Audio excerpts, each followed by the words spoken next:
Hi అండి, అందరూ ఎలా ఉన్నారు? బాగున్నారా? మీరందరూ బాగుండాలి అని ఆ దేవునికి మనస్ఫూర్తిగా కోరుకుంటున్నాను.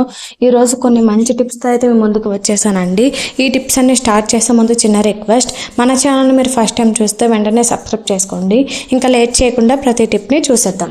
కొన్ని సామాన్లు ఎక్కువ రోజులు తీయకుండా ఓన్ చేస్తే గట్టిగా పట్టేస్తాయండి. ఇది జంతికలు చేసే గొట్టము. చాలా రోజులు అయింది తీసి, ఒక్కసారి తీసేసరికి గట్టిగా పట్టేసిందండి. ఎంత తీసినా సరే రాలేదు. ఇలాంటప్పుడు ఈ టిప్ను ట్రై చేయండి, చాలా బాగా వర్కౌట్ అవుతుంది. ఈజీగా తీసేయచ్చు. వీటి కోసం గ్యాస్ పైన ఏదైనా వెడల్పాడితే పెట్టుకొని వాటర్ని వేసి బాగా మరగనివ్వాలి. ఇది బాగా మరుగుతున్నప్పుడు వీటిని పెట్టి ఒక 2 నిమిషాలు ఉంచేసామంటే మనకి ఇది ఈజీగా ఊడిపోతుందండి. మళ్ళీ ఇది వేడిగా ఉన్నప్పుడు మాత్రం తీయాలి. చల్లారిందంటే మళ్ళీ రమ్మన్నా రాదండి. ఇక్కడ వేడిగా ఉంది కాబట్టి నేను కిందకి కొడుతుంటే కొద్దిగా మూవ్ అయింది, చూసారా? ఇలా మూవ్ అయిన తర్వాత నేను క్లాత్ అయితే ఇలా తీసానండి. ఎంత గట్టిగా పట్టిందో అస్సలు రాలేదు. చాలా ట్రై చేసాం, 2-3 ట్రై చేసాం కానీ రాలేదండి. అలాంటిది వేడి నీళ్ళలో పెట్టగానే ఇలా ట్రై చేస్తే అలా వచ్చేసింది. చాలా ఈజీగా వచ్చేసింది. మీరు కూడా ఎప్పుడైనా ఇబ్బంది పడితే ఇలా ట్రై చేయండి, చాలా ఈజీగా తీసేయగలుగుతారు. ఈ టిప్ ఎలా ఉందో కామెంట్ చేయండి. ఇంకా నెక్స్ట్ టిప్ ఏంటంటే, ఈ సమస్య కూడా ప్రతి ఒక్కరు ఫేస్ చేస్తారండి. టెంపుల్కి వెళ్ళేటప్పుడు అగ్గిపెట్టిని పట్టుకెళ్తాము.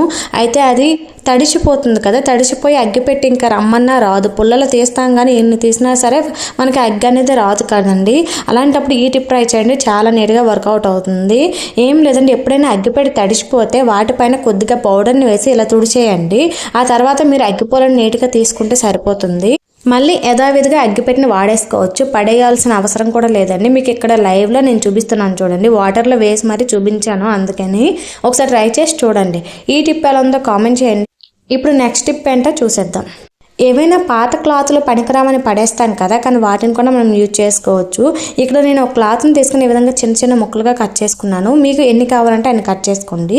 ఆ తర్వాత పనికిరాని బాటిల్స్ అనేవి ఉంటాయి కదా, బాటిల్ కింద భాగాన్ని ఈ విధంగా కట్ చేసుకోండి. ఇప్పుడు ఈ బాటిల్ కింద భాగంలో వాటర్ని వేసి ఏదైనా ఒక హ్యాండ్ వాష్ లిక్విడ్ని వేసుకోండి. అక్క, మా దగ్గర హ్యాండ్ వాష్ లిక్విడ్ లేదు అంటే సర్ఫ్ పౌడర్ అందరి ఇంట్లో ఉంటుంది కదా, సర్ఫ్ పౌడర్ని కొద్దిగా వేసుకోండి. ఆ తర్వాత ఈ క్లాత్స్ని ఇందులో ముంచేయండి. ఇలా ముంచేసి ఒక పక్కన పెట్టేసుకున్నారంటే రాత్రి పని అయిన తర్వాత గ్యాస్ క్లీన్ చేసుకుంటాము, సింక్ క్లీన్ చేసుకుంటాం కదా, అలాగే కిచెన్ ప్లాట్ఫామ్ మొత్తం క్లీన్ చేసుకుంటాం కదా, అలా క్లీన్ చేసుకునేటప్పుడు ఒక క్లాత్ని తీసుకొని కిచెన్ ప్లాట్ఫామ్ మొత్తం క్లీన్ చేసుకొని, అలాగే ఇంకొక క్లాత్ని తీసుకొని గ్యాస్ మొత్తం క్లీన్ చేసుకుంటే సరిపోతుంది. ఆ తర్వాత క్లాత్ని పడేయచ్చు, మళ్ళీ వాటిని వాష్ చేయాల్సిన అవసరం కూడా ఉండదు. అలాగే కిచెన్ ప్లాట్ఫామ్, గ్యాస్ మొత్తం నీట్గా షైనీగా కనిపిస్తుంది. ఒకసారి ట్రై చేయండి. ఈ టిప్ ఎలా ఉందో కామెంట్ చేయండి. ఇప్పుడు నెక్స్ట్ టిప్ ఏంటో చూసేద్దాం. ఈ టిప్ కోసం ఏదైనా ఒక కప్ని తీసుకొని కొద్దిగా కాఫీ పౌడర్, అలాగే మీరు ఏ పౌడర్ని యూజ్ చేస్తే ఆ పౌడర్ని వేసుకొని కొద్దిగా బాగా మిక్స్ చేయండి. ఈ కాఫీ పౌడర్ నెక్స్ట్ పౌడర్ అనేవి నీట్గా మిక్స్ అయిపోవాలి.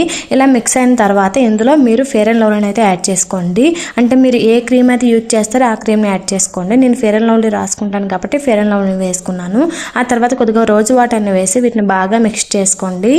కొద్దిగా రోజు వాటిని యాడ్ చేస్తూ క్రీమీ టెక్స్చర్ వచ్చేంత వరకు మిక్స్ చేసుకోండి. ఇలా మిక్స్ చేస్తుంటేనే మీకు తెలిసిపోతుంది ఇదేంటి అన్నది.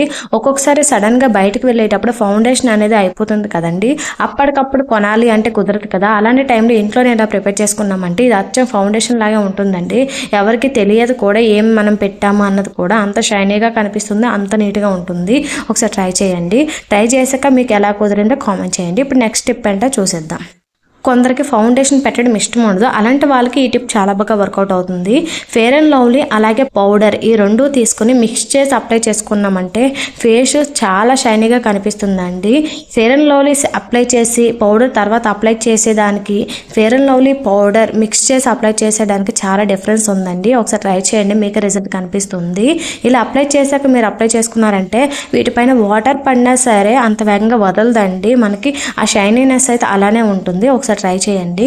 ఇంకా నెక్స్ట్ టిప్ వచ్చేసి, ఒక వాల్కి ఇలా డబుల్ గమ్ టేప్ని అయితే పెట్టేసుకోండి. ఆ తర్వాత వీటికి బట్టల క్లిప్లు ఉంటాయి కదా, బట్టల క్లిప్ని పెట్టుకోండి. బట్టల క్లిప్ లేకపోతే పెన్ క్యాప్ని పెట్టుకోండి.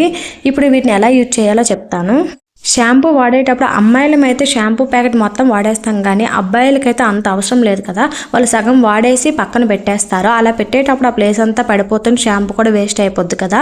అలా కాకుండా ఉండాలంటే వాడిన తర్వాత ఆ షాంపూ ప్యాకెట్ని వీటికి ఈ విధంగా పెట్టేసుకున్నారంటే షాంపూ పాడకుండా ఉంటుంది, అలాగే నెక్స్ట్ టైం యూజ్ చేసుకోవడానికి కూడా మీకు వీలుగా ఉంటుంది. ఒకసారి ట్రై చేయండి. ఈ టిప్ ఎలా ఉందో కామెంట్ చేయండి. ఇవేనండి ఈరోజు టిప్స్. ఈ టిప్స్ ఎలా ఉన్నాయో కామెంట్ చేయండి. వీడియోని ఫస్ట్ టైం చూస్తే లైక్ చేసి సబ్స్క్రైబ్ చేసుకోండి. Thank you for watching this video. Shampoo packet present లేదండి, అందుకే కాఫీ పౌడర్ ప్యాకెట్ని పెట్టి చూపిస్తున్నాను.